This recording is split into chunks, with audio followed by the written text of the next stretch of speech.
I delivered this speech in part because of time constraints at the online launch of Unfit for publication on Thursday the 27th of November 2014.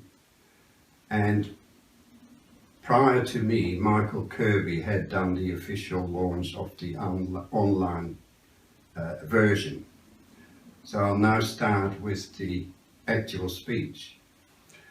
Thank you, Michael Kirby, for your very kind and generous words. Thanks also to the Pride History Group for arranging this wonderful function and arranging for Unfit for publication to be published on their website. And to support the running of their website, I would like to make a contribution in the form of a donation.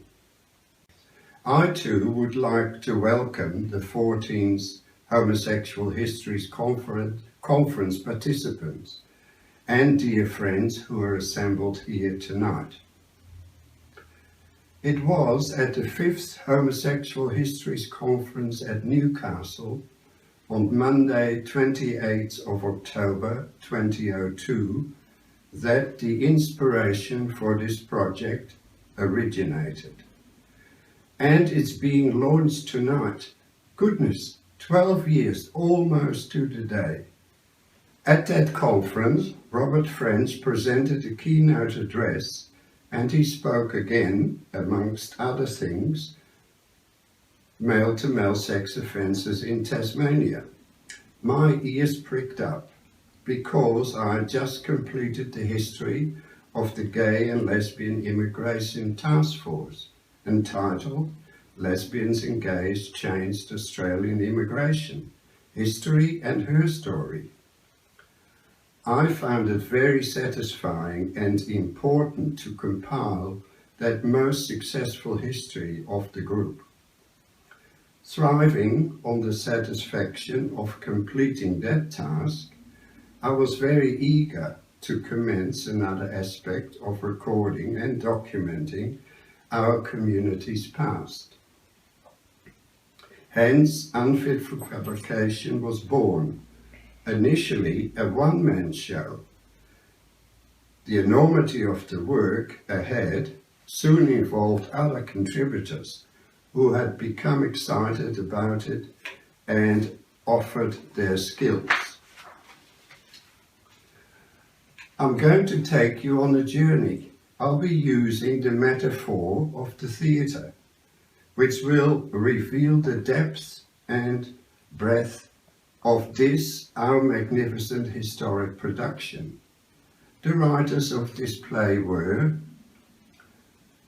Peter Bonsall-Boone, one of the dramatists, who tirelessly transcribed verbatim the depositions of nearly 280 cases tried before the New South Wales Supreme Court.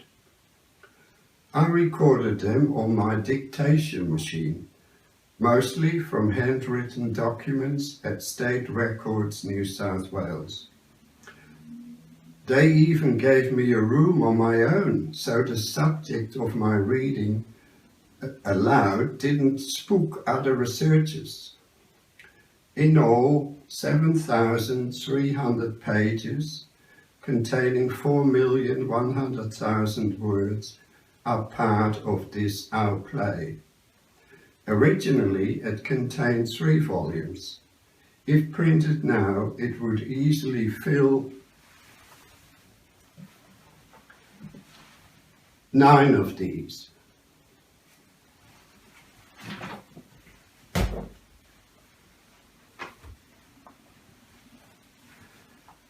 Next on the scene appeared Peter Trebilco, another dramatist who stamped his mark on various scenes.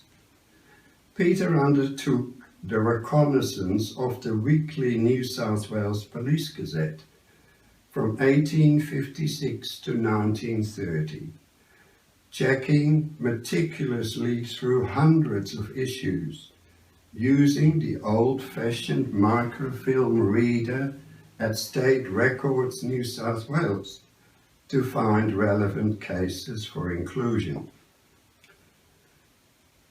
Peter's tenacious contribution has resulted in a cast of some 2,500 characters, listing for them, for example, the offence, trial judge, the court location, plea and verdict, and other biographical details, like date and place of birth, trade, height, complexion, hair and eye colour, and finally the arresting police officer.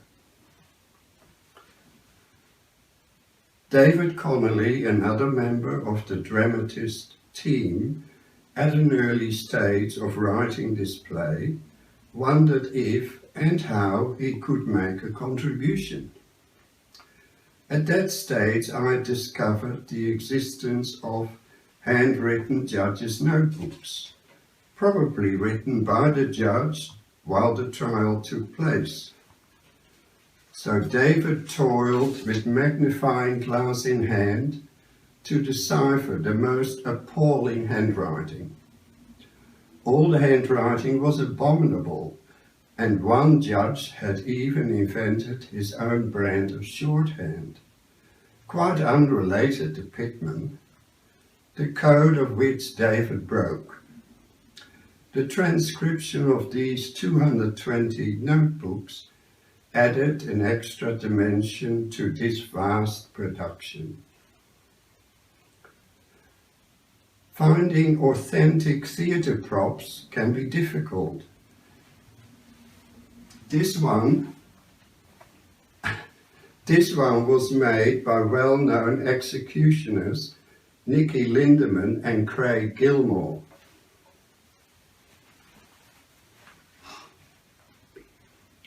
Any stage production needs its sponsors. Hence, it needs to be stated that without the financial support of generous donors for a stage production, the scenes in the play would have remained dull. An empty stage with just orated scripts. Their financial contributions have made it possible to include a multitude of scene changes, images bringing alive a personal visual impact to the vignettes that our characters perform. The images to be projected on the stage during the performance include 1,200 jail photographs, over 180 historic images of buildings, etc., and another 130 pictures illustrating relevant historic documents. A play without a technical wizard, or techie in theatrical terms, to bring its scenes, orations and acts together would fail at the box office for certain. Enter Richard Capuano, stage left and stage right. Such is the importance of his wizardry. With hours and hours of Richard's help and expertise, Unfit for Publication's presence on the internet has been assured. Alex Greenwich, member for Sydney in the New South Wales Legislative Assembly, is impatiently awaiting his call. He's in the wings carrying 3 weighty tomes. Now that we have listed the contributors, it's time to introduce the characters of the play, Unfit for Publication, to you. It's a huge, mostly male cast. Some 1,750 characters play their parts. The audience is exposed only to segments of the players' lives. Some of the players appear for longer periods on the stage than others, because some scripts have not survived. For those whose scripts were lost in an 1882 huge fire, their characterization has been extracted from almost 400 different metropolitan and country newspapers. Our players' ethnic background are mostly Anglo-Celt, but there is a sizable number of other groups: Chinese, Aboriginals, Dutch, French, Italian, Maltese and others. Their ages are varied. The literary proficiency of our characters is dubious, and because of that, their legal literacy is even more doubtful. The vast majority of our cast in display and performance are marginalised manual workers and labourers, people excluded from their community in various ways. In many instances, alcohol was their solace and escape from loneliness and isolation. Over 99% of them belong to the lower or working class in society. Their convictions are most certainly a class issue. The cases brought against professional and upper class characters, such as, for example, clergy, law clerk, teachers, can be counted on the fingers of two hands, and they generally were acquitted. Our characters lived under century-old oppressions and bigoted, prejudicial, draconian criminal laws that this state inherited from centuries of oppression under English common law and criminal justice. They were regarded and treated as the scum of the earth and were always the underdog fighting an uphill battle. This institutionalized bigotry and prejudice should never have been on the statute books. It is clear now that the offences central in our play should never have been offences. The law was, as we now call it, institutionalized homophobia, which we inherited from the English criminal justice system. The phrase "unfit for publication" was used over and over again in newspapers in an attempt to protect the general community from these so-called moral pollutions our theatre troupe engaged in. It is implicit that this phrase was also used to avoid mimicking and imitation by the remainder of the community of these ostensibly victimless crimes. The judge or magistrate might say, "Close the court," followed by judicial orders, "Exeunt omnes," exit all the cast. The ultimate exclusion our characters could suffer was the noose, held over them for what they considered to be part of their humanity. After all, it was mostly consensual behaviour. Further forms of punishments were incarceration, being placed in stocks in public, flogging, transportation for life in irons to Norfolk Island, long-term penal servitudes, and etc. Apart from the foregoing punishments, our characters were often castigated and humiliated during their sentencing by the judiciary, when derogatory remarks such as, for example, "However beastly the act, it was the act of a harmless, simple-minded." The judge described the offence as simply beastly. The judge said it was really a case for a good birching. He had been convicted of an offence that all laws, human and divine, punish with death. Your crime is polluting to Christian ears, and there are many other remarks. Most ironic and perhaps even absurd was and still is the sentencing of our cast members to a male prison for male-to-male criminal sexual behaviour.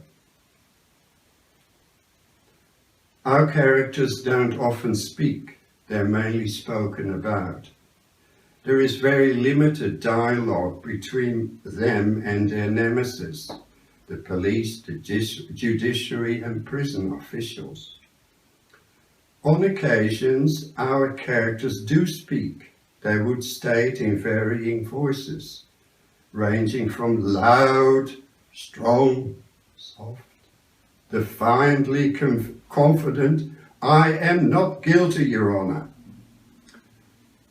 However, they never had the benefit of a full dress rehearsal or practice run.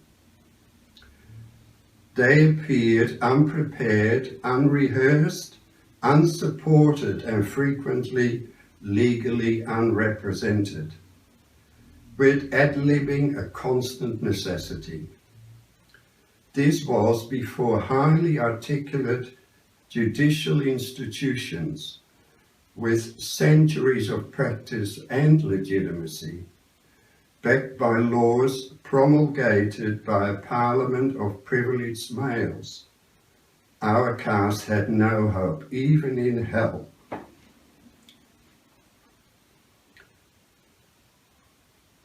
Euphemistic terminology of body parts or actions, for example, his person, meaning penis, his fundament, meaning anus, he had connections with, buggery or sodomy, do frequently occur in the early part of our play.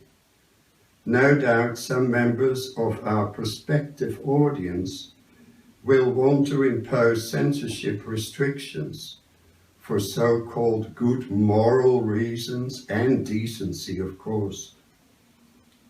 Therefore, audience members who have a delicate sensitivity to strong and descriptive language should enforce their own censorship. Our cast members are sick and tired of what others consider objectionable, harmful, sensitive, or politically incorrect theatre. Our cast performs an even larger extravagance than the 1959 historical film Ben-Hur. In fact, theatre critics and historians say that this is the largest production of its kind in the world. That despite their performances being sold out for long periods and being box office blockbusters, they never received the ultimate actor's reward of a standing ovation. Neither were they permitted to receive visitors in their green room, nor did they have crowds waiting at the stage door after their splendid and eloquent performances. Instead, they experienced the slamming of heavy, thick cell doors as their reward and heavy metal handcuffs instead of a gold logie. And they faced incarceration in dark, dingy, damp, dim and overcrowded cells for long periods, or worked on the roads in irons. Two consequences arose for our characters from these punishments. Firstly, their homelessness and regular meals, although nutritionally poor, would be guaranteed during that period. But secondly, and more poignant and profound, their names would be added to the potential recidivist list, and they would very likely return. Return perhaps for another sex offence or other crime, to the same repressive state apparatus, the prison. This concept of the repressive state apparatus was developed by the 20th century French Marxist philosopher Louis Althusser.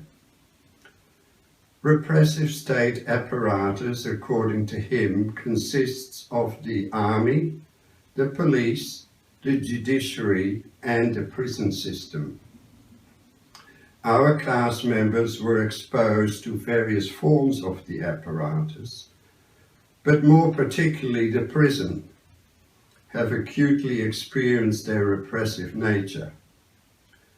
The other two aspects, police and judiciary, were never far from them. The very costly and inefficient incarceration system has never produced the outcomes it promised, and it never will. The location of the characters' performances is set, to name just a few, in boarding and guest houses, hotels, public parks, stables, huts, tents, and under bridges, in both metropolitan and country areas. Because of their low socio and economic status, the overwhelming number of our cast did not have a permanent abode. They had nowhere in which they could invite the other person to live out their desires, dreams, or passions. Their overall status in life made the characters vulnerable and exposed to detection by the police. This disadvantage was of course not experienced by the professionals in our play.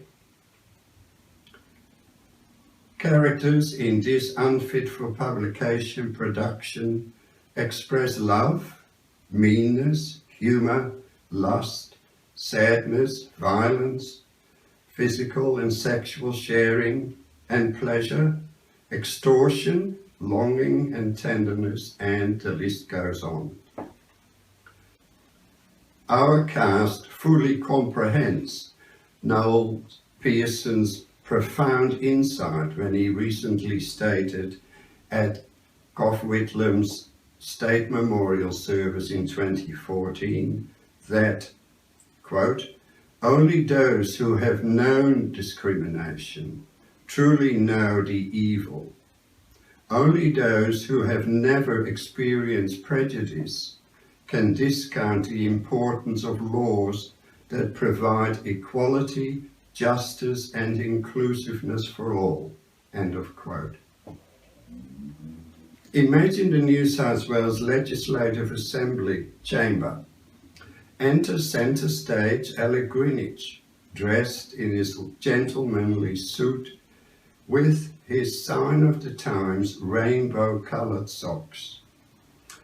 He takes part in the Criminal Records Amendment, Historical Homosexual Offences Bill 2014 debate.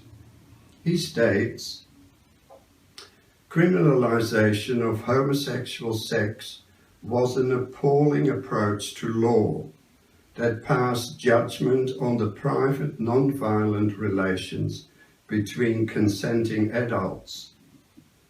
It institutionalized homophobia and homophobic discrimination, violence and abuse of homosexuals." He further says that Australia's history of homophobic law is long and horrific. During his orations, he places on the parliamentary table the 3 weighty volumes of the first edition of Unfit for publication.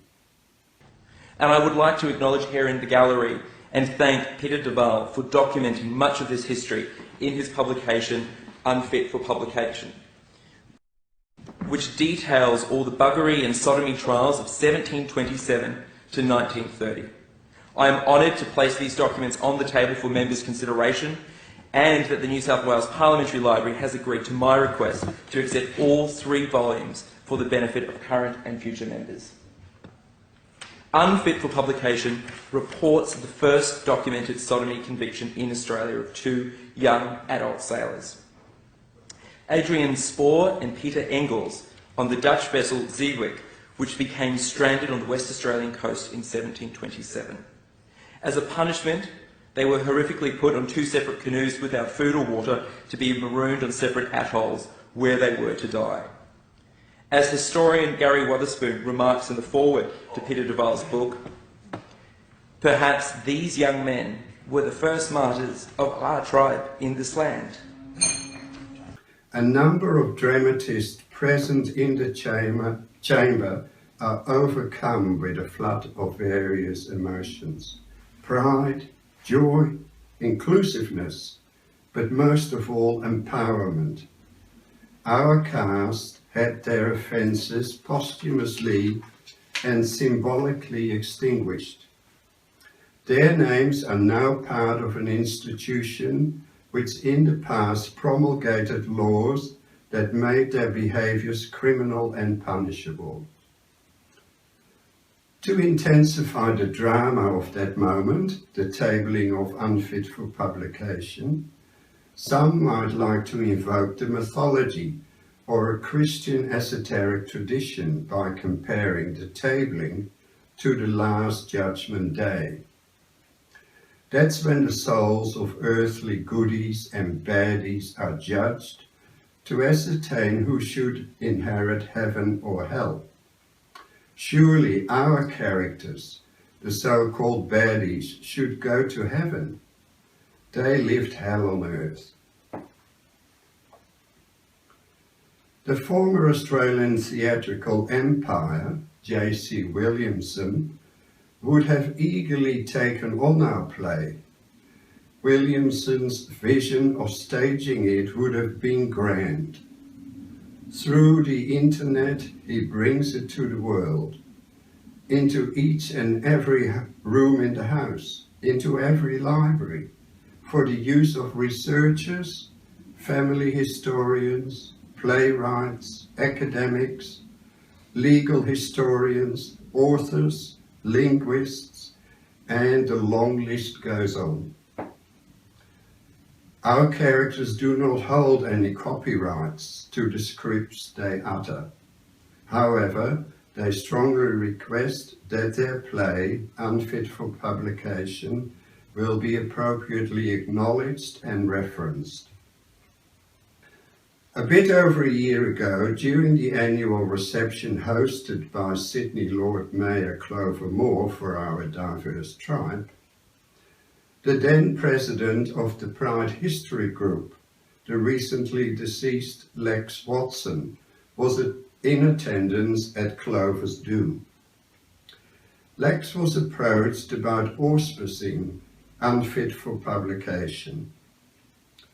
A millisecond of silence and contemplation passed, and then he responded with a twinkle in his eye and enthusiasm in his voice, "We could launch it at the forthcoming Homosexual Histories Conference." And here we are. There is one character from 1889 for whom I have developed a fondness over the years. I'm going to single him out. Imagine a large, dark stage, void of props. A single character stands in the center. A single spotlight throws a tight circle around the young man. George Harrison was born in 1869 at Parramatta. A backdrop lowers with a large version of George's jail photographic description sheet. It contains his name. Apart from that, a handwritten note by a prison official which states, "Alias Carrie Swain, the female impersonator, said to be a poofter." The Oxford Dictionary has the earliest sighting of poofter recorded in the Truth newspaper during 1903. George's designation is 14 years earlier, and the Oxford Dictionary said they would make a suitable change to their entry. During his arrests in 1888-1889, George's alter ego, Carrie Swain, was also at the time an extremely popular actress from the USA, performing in Australia. Her popularity was such that it is said that her song, "We Are Going to Be Married Next Sunday," sung by her, was whistled all over Sydney for years afterwards. George Harrison had an unfulfilled dream to be a star, but was unfortunately born 100 years too early. Otherwise, he would have been the lead character in The Adventures of Priscilla, Queen of the Desert in 1994. In conclusion, I wish to state that I stand here in solidarity with the multitude of characters in this our play. I commend the playbill to the world, so that their lives and histories are no longer unfit for publication.